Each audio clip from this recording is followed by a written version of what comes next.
आज चाहिँ म माछा करी बनाउँदैछु मेरो तरिकाले। सबैको आफ्नो तरिका हुन्छ, म चाहिँ यसरी बनाउँछु है त।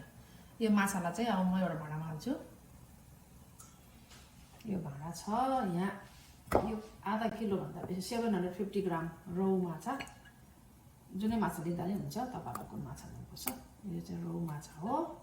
अब यसमा मैले केही हाल्दिनँ, यसलाई मेरिनेट गरेर राख्यो भने चाहिँ अलिकति यसको किसिमको गन्ध आउँछ नि माछाको, हो त्यो हराउँछ कि यसले। हल्का आधा टीस्पुन बेसार अनि थोरै नुन, धेरै पर्दैन। अलिक किन भन्दाखेरि अहिले हामीले ग्रेभी बनाउँदा नि हाल्छ नि। अनि आधा ती लेमन है स्क्विज गर्यो यसरी। अनि यसलाई चाहिँ हल्का यस्तो गरेर मेरिनेट गरेर राखिदिने आधा घन्टा जस्तो। अनि यसको एक किसिमको गन्ध हुन्छ नि, त्यो चाहिँ यो चाहिँ यसले चाहिँ रिलिज गर्छ, फाल्छ निकालेर। यसलाई चाहिँ म अब आधा घन्टाको लागि राखिदिन्छु। त्यसपछि फेरि देखाउँछु तपाईँहरूलाई कसरी बनाउँछु मैले माछा भनेर है त। ल यति हो, क्विक। ल अब म माछा बनाउन सुरु गर्छु। मेरो यहाँ पानी तातिँदै छ माछा फ्राई गर्नको लागि। यो पानी चाहिँ उम्लेको, यो पानीलाई उमालेको मैले कसरी बनाउँछु है। यो मेरो प्याज, तपाईँहरूसँग सेतो छ भने सेतो पनि चलाउन सक्नुहुन्छ, तर म रातो चलाउँछु प्रायः। यो एउटा र आधा प्याजलाई मैले बोक्रा फालेर काटेँ। अनि यहाँ हल्का यसलाई चाहिँ उमाल्छु, किन भन्दा सफ्ट बनाउने। यो पानमा चाहिँ तेल राखेँ माछा फ्राई गर्नको लागि। तेल तातेकै छ। अब यो प्याजमा चाहिँ मैले यो अदुवा लसुन अलिकति पिल गरेर राखेको 2 टुक्रा जस्तो अदुवा अनि लसुन मजाले लगाउँछु है। 5 वटा जस्तो लसुन राखेँ है। यसलाई मैले हल्का मात्रै एकछिन 2 मिनट जस्तो बोइल गर्छु। अब चाहिँ यो सफ्ट भएछ हल्का 2 मिनट 3 मिनट जस्तो मैले उमालेँ। यसलाई सानो आगोमा मार्दिउँ अनि यसलाई चाहिँ निकाल्छु। यो भाँडामा निकाल्छु। सफ्ट भयो भने चाहिँ हल्का सफ्ट भयो भने चाहिँ पिन्नु पनि सजिलो हुन्छ। यसलाई पेस्ट बनाउने अहिले मैले म चाहिँ यसरी बनाउँछु। आफ्नो तरिका हुन्छ सबैको है। म चाहिँ प्रायः यसरी बनाउँछु। ल सबै निकालेँ मैले हो। अब यसलाई साइडमा राख्छु। अनि यो पानीमा फेरि आगो अन गरेँ। अनि यहाँ टमाटर छ। यो चाहिँ मेरो बारीको टमाटर हो, थुप्रै थियो अनि मैले काटेर फ्रोजन गरेर राखेको अनि डिप फ्रोज गरिसकेँ। अब यो पानीमा हालिदिन्छु एकछिन। यसलाई पनि हल्का सफ्ट गर्छु। यो चाहिँ अर्ग्यानिक मेरो आफ्नै बारीको हरियो रातो दुइटै छ। यो दुईवटा जस्तो टमाटर ठिक्क साइजको। यो माछाको रेसिपी चाहिँ मेरो भदैनीले रिक्वेस्ट गरेको भएर मैले बनाउन लागेको आज। उसको पनि च्यानल छ, के अरे सुकु समारा भन्ने। उसले पनि ब्लगहरू बनाएर हाल्छ। उसले रिक्वेस्ट गरेको भएर आज म बनाउँदैछु है त। अब यो टमाटरलाई पनि निकाल्छु। अनि यहाँको जुन रस छ त्यो नफाल्नु है। अहिले ग्रेभीमा हाल्दा टिप्पो हुन्छ, मिठो हुन्छ। किनभने यहाँ प्याज र टमाटरको फ्लेभर यहाँ गएको छ यो पानीमा, त्यसले गर्दा नफाल्नुहोस् है यसलाई। ल अब चाहिँ म प्याजलाई ब्लेन्ड गर्छु। यो प्याज र लसुन अनि जिन्जरको मिक्सलाई अघि मैले हल्का ब्लेन्ड गरेको यसलाई।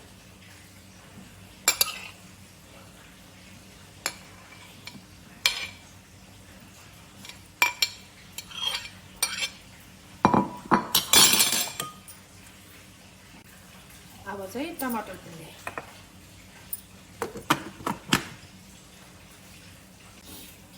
ल रेडी भयो प्याज, यो टमाटर। म चाहिँ प्याज धेरै हाल्छु, किन भन्दा मासुहरूमा प्याज बढी हाल्दा मिठो फ्लेभर आउँछ। गुलिगुली हल्का गुलिगुली हुन्छ। मलाई फेरि टमाटर भन्दा प्याज बेसी राखेको मनपर्छ। त्यसले गर्दाखेरि प्याज अलिक बेसी छ, टमाटर अलिक कम देखिनुहुन्छ है त। अब म यसलाई फेरि देखाउँछु है। ल माछा पनि भयो जस्तो छ। अब यसलाई फल्टाउँछु म। त्यस्तो छ।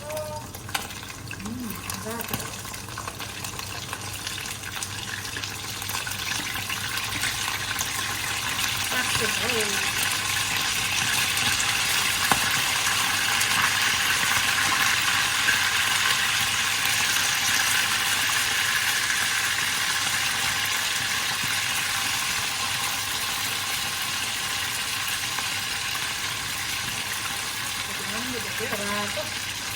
अहिले खाम लाग्यो मलाई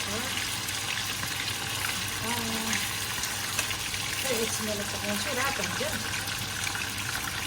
अलिक डार्क अँध्यारो चाल दिन पनि अलिक त्यति राम्रो उज्यालो छैन त्यसले गर्दा अलिक अँध्यारो आएको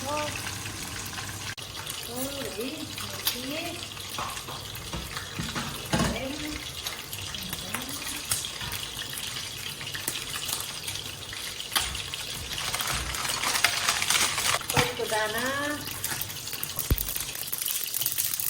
smell one cinnamon stick and it ready.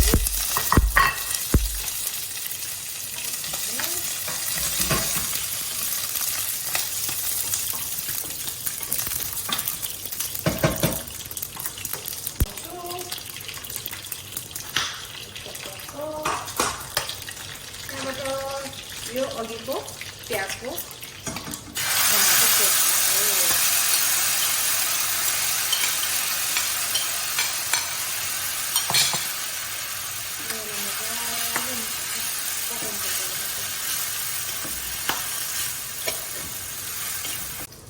यसलाई भुट्दैछु मैले 1 मिनेट जति भयो यो माछा पनि पाकिसक्यो निकाले पाके माछा साइडमा राखेँ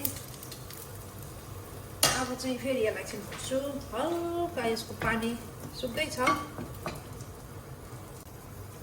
ल टमाटर राखेर नि मैले 3-4 मिनेट भुटेँ अब यो पनि पानी यसको पनि सुकिसकेको छ अब यसमा चाहिँ यो 1 टीस्पून चाहिँ यो टमाटर प्युरी चाहिँ हाल्छु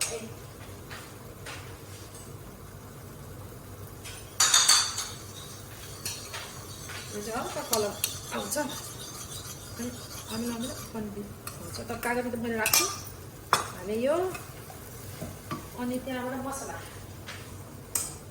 मसलामा पहिला नुन हाल्छु अघि नै पनि नुन राखेको छ अलिक विचार गरेर राख्नु नुन त्यहाँबाट जिरा धनियाँको धुलो अनि अलिकता यो हल्को मसला भयो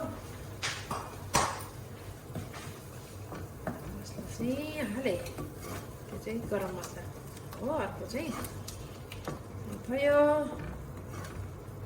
अब चाहिँ एकछिन बेला भुटेर 1 मिनेट जस्तो भुटेर तातो पानी हाल्छु ल 1 मिनेट भुट्यो अब यसमा मैले पानी हाल्छु तातो पानी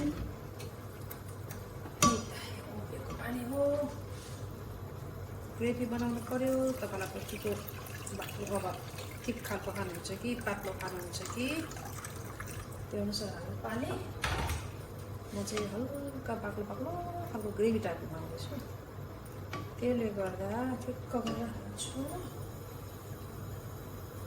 तपाईँहरूले त मैले अघि त्यो उमालेर बनाएँ नि टमाटर र प्याजको पेस्ट त्यसरी बनाउँदाखेरि त्यो काँचोपन अलि कम भयो जस्तो लाग्छ मलाई तर तपाईँहरूले काँचै पिन्नु भयो नि हुन्छ काँचै पिनेर बनाउँदा नि मिल्छ तर म चाहिँ यसरी बनाउँछु पानी अझै अलि राख्छु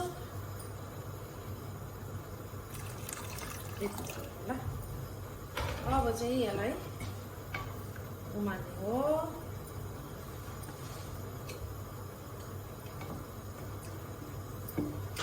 अलिक कम्ती भयो जस्तो छ अलिक थप्छु मैले पिरो खाँदिनँ त्यसले गर्दा म पिरो हाल्दिनँ तपाईँहरूलाई खुर्सानी खानेहरूलाई त खुर्सानी हाल्दा हुन्छ कमै खान्छ पिरो त्यसले गर्दा यसमा चाहिँ म कागती मिसाल्छु अब ग्रेभीमा कागती मिसाल अनि यसलाई उमालेर अब चाहिँ ग्रेभी रेडी भएछ यसमा म चाहिँ अझै बाक्लो बनाउनलाई ग्रेभीलाई अलिकता यो सिलमको धुलो थोरै राखेँ अनि अर्को जागरी हल्का स्विटनेस क्रिमी सेक्सन ल्याउँछ यसले जागर 1 टीस्पून राखेँ है मलाई चाहिँ यो चाहिँ अमिलो गुलियो पिरो पनि मनपर्छ तर पिरो चाहिँ खाँदैन र त्यसले पिरो हालेन अनि त्यो सिलोमा राख्नुको कारण चाहिँ अलिकति ग्रेभीलाई अझै पाक्लो होस् भनेर तिल राख्दा चाहिँ हुन्छ थोरै मस्टरको धुलो राख्दा हुन्छ तर मस्टरले अलिक तितो बनाउँछ र त्यसले भएर मैले राख्दैन अब यो मिक्स गरिसक्यो आगो चाहिँ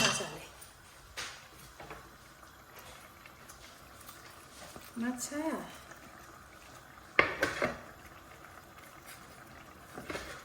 आगो अलिक सानो बनाऊँ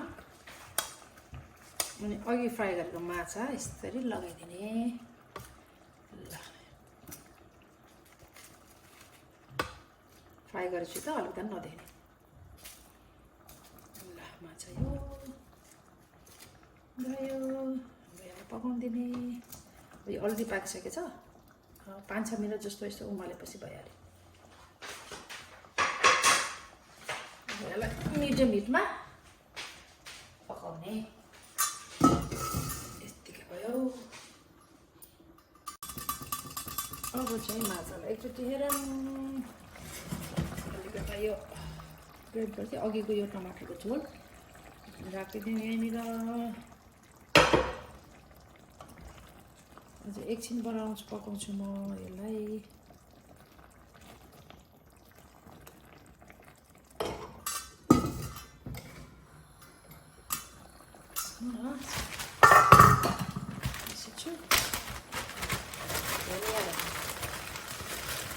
धनिया चाहिँ यो प्रोटिन गोलको धनिया हो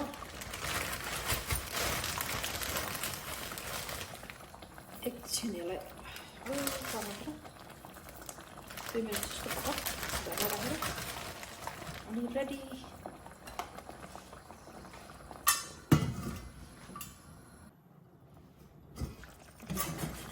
माछा रेडी भयो अब यसलाई चाहिँ टेस्ट गर्नुपर्ने नुन यस्तो भयो